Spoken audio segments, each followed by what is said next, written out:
Hello guys and gals, and welcome to another episode of Unique Items. Today we're going to be looking at a sword, which is kind of an oddity, but it does have some very interesting statistics on it, and I would like to go over this together with you guys today. That sword is known as Crainte Vomir. Crainte Vomir is kind of an interesting weapon. And as we go over it today, I think you will find that that you too will think it's an interesting weapon.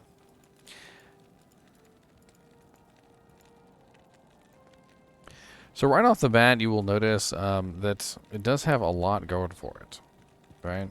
I mean, you just look, just a glance at the weapon, and you're like, huh, that's actually kind of a lot going on there. It does have a one-handed damage of 24 to 78, and it has a two-handed damage of 54 to 120. It has a dexterity requirement of a 61, a strength requirement of 73, and it also has a level requirement of 42. It's a relatively low-level blade, and for its low level, I feel like it's at a really good spot as far as its abilities. Now, we do have an extremely fast attack speed on this, and it's because it does have 50% increased attack speed on it, which is a lot. It has 20% faster run walk, which means that as you run around, you'll be able to run around even faster.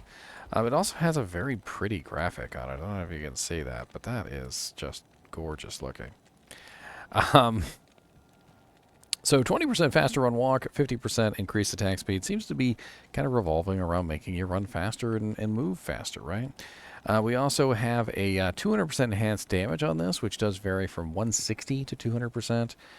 That's actually the only variable on this particular item, believe it or not. We also have slows target by 35%. So not only is it making us run faster and it's making us attack faster, it's also slowing down the target that we hit by a relatively large percentage. It's actually a very, very sweet item. We also have negative 70 monster defense per hit, which means that we will require less attack rating to demolish our targets. So very, very nice. And then to top it all off, as if all those effects aren't enough, it also gives us a damage reduced by of 10%. That is a physical damage reduction of 10%, which does stack, by the way, with other damage reduction effects. So we are looking at 30% damage reduction with this sword, and if we were to wield two of them, we would be looking at 40% damage reduction, which is very, very nice. Now, not a lot of these effects will actually stack, multiple times. So, for instance, things like slows target by is only going to be 35%, even if you're wielding two of these. The negative 70 monster defense per hit is not going to combine to a negative 140, but it will trigger on both swords. The 20% faster run walk will stack, so you'll have 40% faster run walk if you're using two of these. And the 50% increased attack speed also does not stack, so that is only going to be 50% for each sword. So do keep that in mind. If you were to use this on, like, for instance, a druid or something like that, the druid would have the really nice 50% increased attack speed, of course, which would definitely be very nice for them. As far as, like, use case scenarios, because it is a two-handed weapon, it's kind of limited to characters who would want to use a two-handed weapon. Somebody like a bear druid, a werewolf druid, a barbarian who's maybe either using it as a two-handed or dual-wielding it. You could put it on potentially a barbarian mercenary. Unfortunately, you can't put this on the frenzy barbarian unless they fix the way that the one-handed, two-handed system works. Unfortunately, for some reason or another, the frenzy barbarian will not equip two-handed swords, despite the fact that barbarians can equip two-handed swords as one-handed swords. They can only equip one-handed weapons, one-handed swords, which is kind of a sad thing. But I'm hoping that they eventually fix that so we can put things like Crainte Vomir on our frenzy barbs. These are definitely very nice weapons to have on a barb merc. I mean, if you think about it, the 35% slows target combined with the faster run walk, the increased attack speed, and the negative monster defense per hit, along with the damage reduction, all make for a very, very excellent barb merc weapon to help keep them alive. So if you did happen to find an ethereal one, might be a good choice. The ethereal one, by the way, has 36 to 117 damage. and it has 81 to 180 two-handed damage. Of course, it has 10 less on all the stats, so instead of 61 dex, 73 strength, it's 51 dex, 63 strength, and of course, the same level requirement of 42. Now, Crainte Vomir can be upgraded to the higher tier, and looks like I'm out of emeralds, so I'm going to have to go grab some. But you're going to want to get a Ral rune, you're going to want to get a Soul rune, and you're going to want to get 2 perfect emeralds, or rather 1 perfect emerald for for yours. I mean, you're probably not upgrading 2 like I am. I'm a big silly head. Let me go grab 2 perfect emeralds, and we'll upgrade these and see what they look like in their... Actually, no, we need to upgrade them to the elite form. What am I talking about? Good catch there, GGM. To upgrade them to the elite form, because they are exceptional, we're going to need a Pull rune, and we're going to need a Lum rune. My bad. Pull rune and Lum runes for the exceptional version. And I still have to go get some of those beautiful perfect emeralds. I'll be right back. Alright, so let's get these weapons upgraded. I've got my Jimmy Gems. My Jimmy Gems. Jimmy Gems. Can't you see? Sometimes the Jimmies are shining for me. Alright, so Crainte Vomir with a Pull, a Lum, and a Perfect Emerald is going to upgrade from 24 to 78, 54 to 120, 61 Dexterity, 73 Strength, and level 42. To 66 to 168 Legend Sword, 150 to 282 two-handed damage, 100 Dexterity, 175 Strength, level 51. Level 51 is relatively low, and that's actually pretty exciting. However, the 175 Strength is really high. And at level 51, you usually don't have 175 Strength. But it's not so much the 175 Strength that's the big issue. It's the fact that it's combined with 100 Dexterity as well. 100 Dex, 175 Strength is a lot. This almost makes me feel like to utilize this at level 51, I would probably need to put a Hell rune in there. Let's upgrade the Ethereal version too, and let's see what this one goes to. So the Ethereal version is 36 to 117, 81 to 180 two-handed damage, 51 Dex, 63 Strength, level 42, which upgrades to 99 to 252 damage, one-handed, 225 to 423 two-handed, and 90 Dexterity, 165 Strength, and level 51. The level 51 is very nice, but the Strength and Dex requirements are just really high. Now, this weapon could be extremely nice on a Barbarian Mercenary, and I do feel like that is a pretty solid choice. If you happen to find an Ethereal Crainte Vomir, I feel like that would just be a really nice choice all around. I probably wouldn't choose this over something like a Ethereal Head Striker if I happen to have that sitting around, but we're not talking about what we happen to have sitting around. We're talking about what we find, and if we find this particular item in this particular condition, it could be a very fun one to keep for that particular purpose. Now, if you did want to utilize this on a character, you would have to put a Zod rune in it, so do keep that in mind. So if we wanted to use the Ethereal version, we're going to have to put a Zod rune in there. Now let's go take this out and let's just Whirlwind with it. Why not? We'll have a little bit of fun whirlwinding. This isn't exactly a optimal setup character, but let's play around with Crainte Vomir and let's see how it whirlwinds.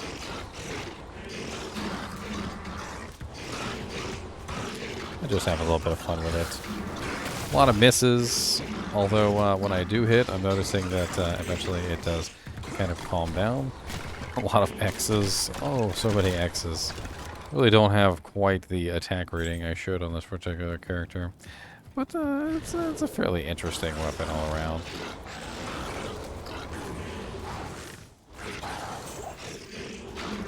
I mean, the damage on it isn't terrible.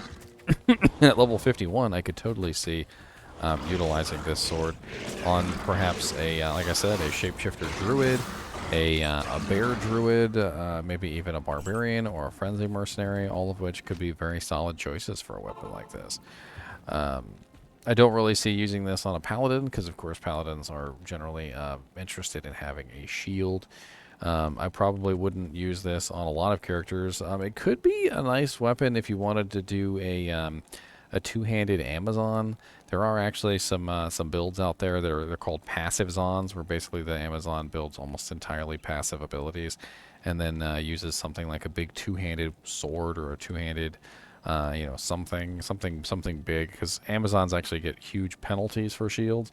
Could be a fun one to run around and whack things with on a passive Zon, especially because it has the -70 monster defense per hit, the damage reduction, which would be nice to compensate for the lack of a shield, and also the slowest target by, which would also help you out a little bit, as well as the faster run walk, which again would also help you out a little bit on that particular kind of a build. If you were to upgrade the non-ethereal version, you're probably going to want to put something in here to make it a little bit better, to socket it. And I'm not really sure exactly what you'd put in here, but I mean, you could theoretically put a shale rune to make it even faster. It would go from 50% to 70% increased attack speed, which is definitely very, very fast. Let's play around with that real quick, shall we? So let's take something like concentrate. Why not? We'll go whale on some stuff real quick just to see what happens.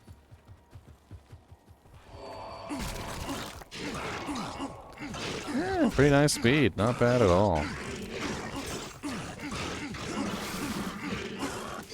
Not bad speed at all. Of course, my frenzy barbarian here is a little low P. He's running a last wish and a grief. But yeah, let me take this last wish and grief off him for just a minute so that I can get a better idea of what kind of damage I'm outputting. Come here, Shanky Poo.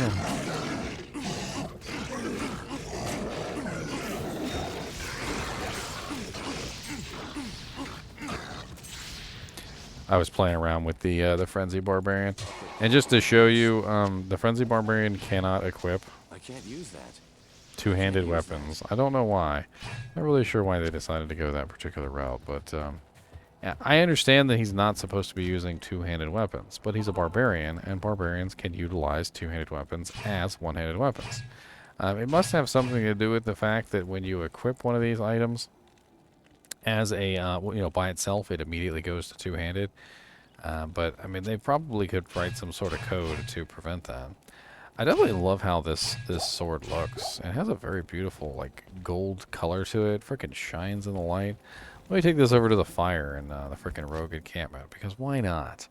What? This is fashion Diablo, okay? This is not stat Diablo. This is fashion Diablo. This is a very pretty sword. I mean, that's one of the things that that frickin' I feel like a lot of the rune words really suck at, is they don't have a cool look to them. They don't look pretty at all. I really wish they'd do something about the rune words just looking like bleh. Bleh. So let's go over to Silo's pen real quick, and let's take a look and see where we could potentially find this if you wanted to get your hands on one. So Crainte Vomir is not a particularly high-level item, so it's probably not going to be too hard to find. Since it is level 42, let's assume we have about 150% magic find. I feel like that's a good amount. And let's see where the best probability is for us to find this item. So looking at bosses and non-quest kills, our best chance looks like Mephisto in Nightmare difficulty at a 1 in 711. Diablo at 1 in 742, and Baal at 1 in 769. Definitely could be an interesting item to find in Nightmare difficulty, so that would definitely be some good choices there. Not a lot of really good choices past that. Let's take a look at super uniques. Nightmare Cow King has a pretty good chance at 1 in 2,573. That's not bad.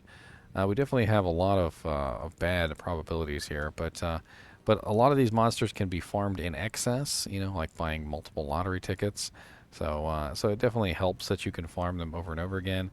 Eldritch the Rectifier, that's an easy one to farm. Shank the Overseer, he's relatively easy to farm. He's in Bloody Foothills. Doc Farron, Pindleskin, Thresh Socket, Bishy Bosch in Hell, and Rakanishu in Hell. Not really sure that you'd want to be farming these guys in Hell difficulty if you didn't have a better weapon than Crainte Vomir already. So that might not be a good choice. What I'm looking at here is at level 42, which is when you would equip this item. You would only just be getting to Nightmare difficulty. That's my thinking on this. So you would probably be in Act 1 Nightmare, And honestly, your best bet to try and find this, Andorial, I know that's hell difficulty. Poopity doopities. Let's go back to super uniques here. Trying to see a good monster for Act 1 normal, but it doesn't look like we have a lot of choices. It doesn't seem to drop a lot in Act 1 normal. Or sorry, Nightmare. Let's go to Nightmare. Cow King, Summoner. I mean, the Summoner is a decent chance, but the Summoner is very difficult to farm, so not a good choice.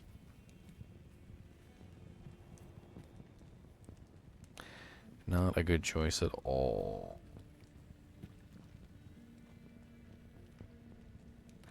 There's really not a lot of good choices here at all, to be honest. It's one of the first times I've ever kind of just been stumped. There's really not a lot of good choices for farming here. It's a level 42 blade, and at level 42, when you would actually want to equip this item, there's like nothing to farm. Not in the super uniques or the bosses. For the most part, it's just a dry well. I mean, Mephisto in Nightmare difficulty is probably the lowest level monster that you're going to be able to fight. But that's Act 3, the end of Act 3, and usually by the time you get to Act 3, you're like level 50, 55, something like that. You're definitely a lot higher than level 40. But that definitely does seem like the only choice. So if you wanted to get your hands on a Crainte Vomir on level, Mephisto in Nightmare difficulty, that is really your main choice for farming. You could also potentially farm Diablo, which may be a little bit easier depending on your character. And I mean, Duriel has a pretty good chance to drop it, but Duriel is not easy to farm, and he is also not a good monster to farm in general because he absolutely loves to drop Scrolls of Town Portal. I've actually seen him drop 6 Scrolls of Town Portal and nothing else. Alright guys and gals, I hope you enjoyed this episode on the Crainte Vomir. And as always, thanks for watching and keep watching.